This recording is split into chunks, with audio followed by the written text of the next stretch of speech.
Sit down and relax. Let me tell you a story of the Great Northern Lights and an orca named Rory. What do you think? Do you like it?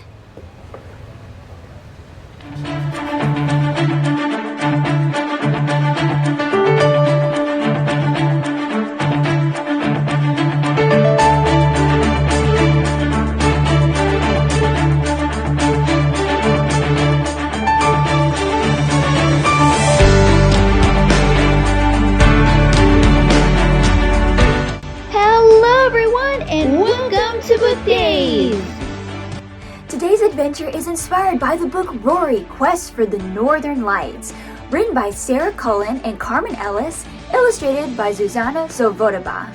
This book is about an orca named Rory who really wants to see the Great Northern Lights. He starts off on his journey and soon starts making many animal friends that want to go on his adventure. Well, eventually, they get to see this amazing phenomenon.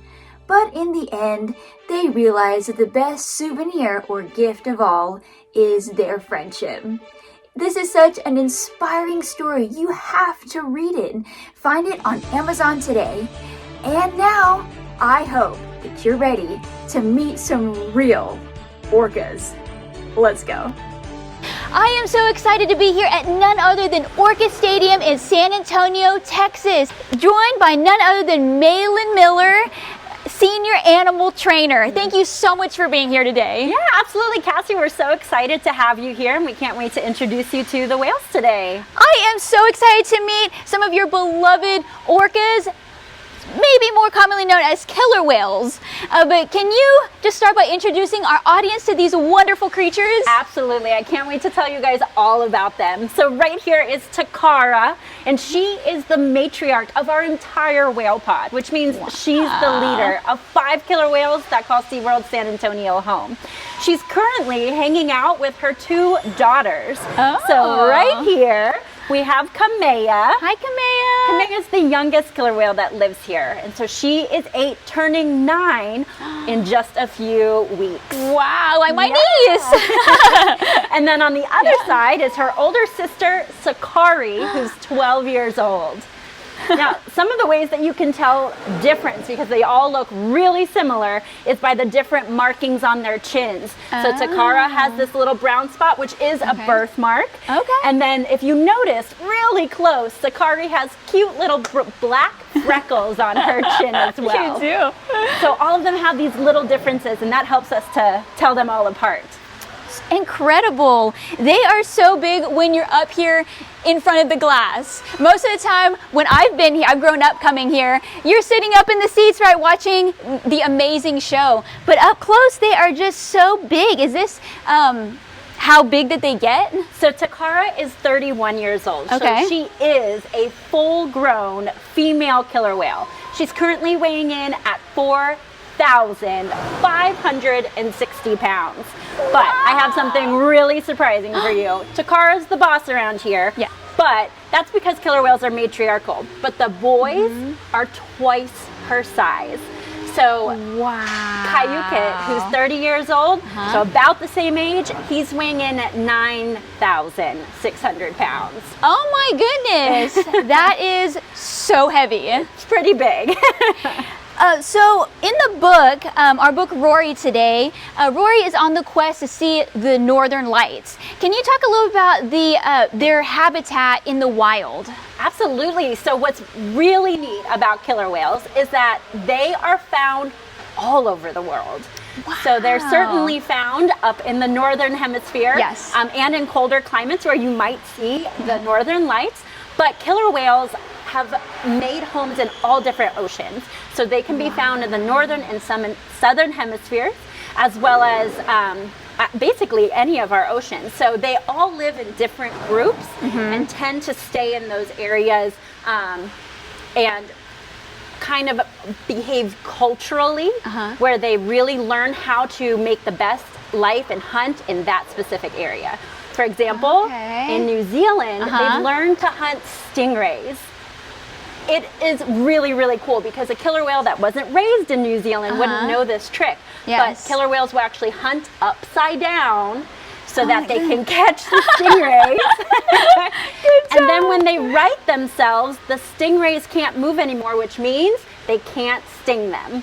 Oh, so smart. Yeah, so they learn this through the generations that have been passed down. So it's really, really neat. And they've done that everywhere. They all have different hunting techniques, and they all learn from their other members of the pod.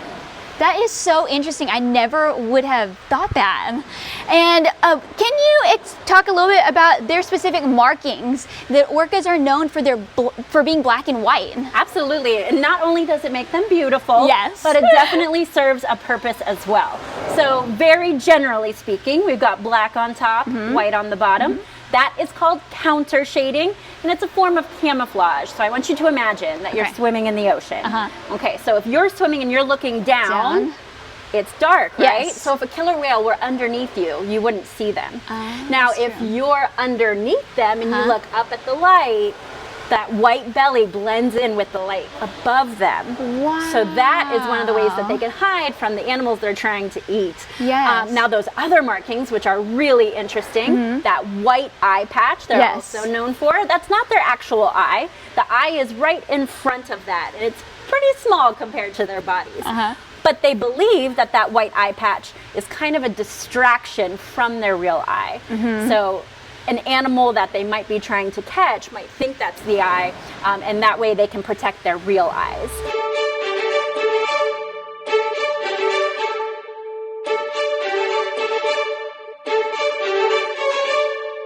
So Malin, what type of vocalization do orcas have?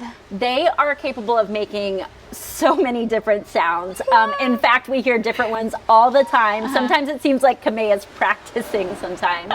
But it's really important for these guys because they are communicating with one another. Sound is super, super important to them. But we can ask them to make a couple of the sounds as well. We? I just want to remind you guys, all of these sounds, they don't have vocal cords. So the way that they're making these sounds is through the blowhole on top of their head. So check this out. So watch where the air comes out.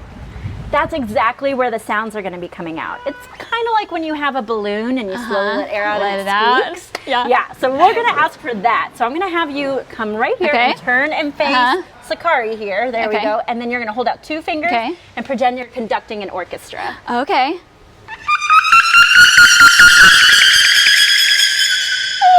Pretty impressive, right? That is so impressive. Now that was more like whistles, but they also have clicks. This is a little bit quieter, so I'm going to have you hold your right hand out and tap your forefinger to your thumb a couple times.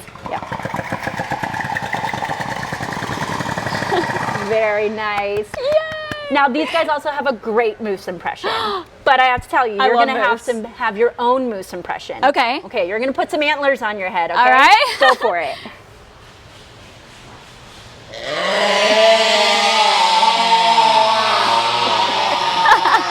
Very nice. So all of these different sounds, they can do different notes and different pitches, and it's really interesting to hear them communicating.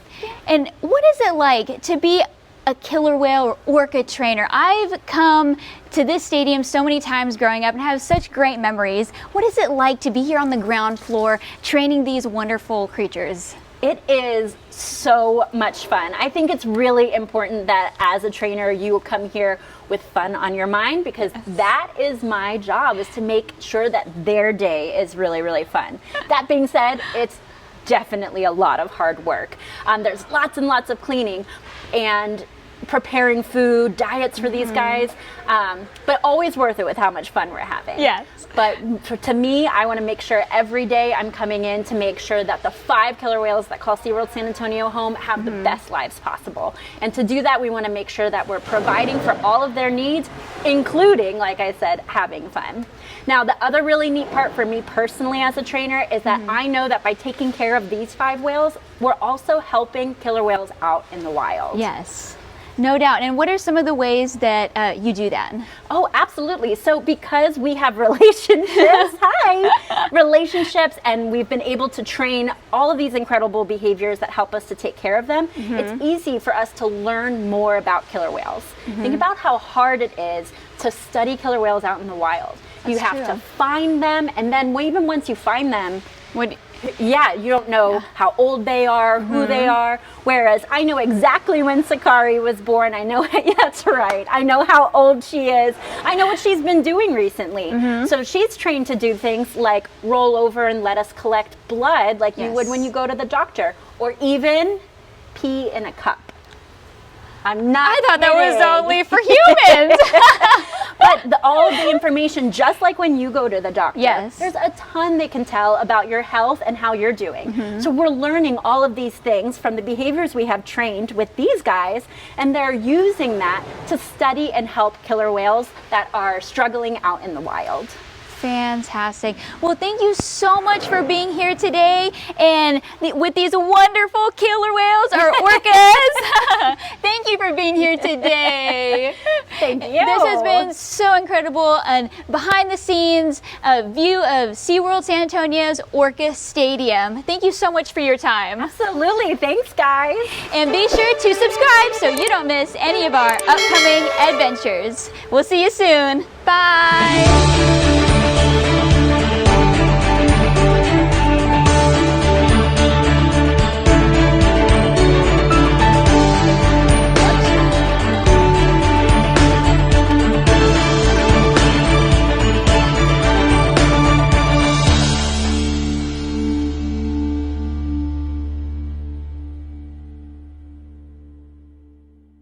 Want more book days? Well, the adventure has only begun. Check out these episodes and be sure to subscribe so you don't miss any of our upcoming adventures.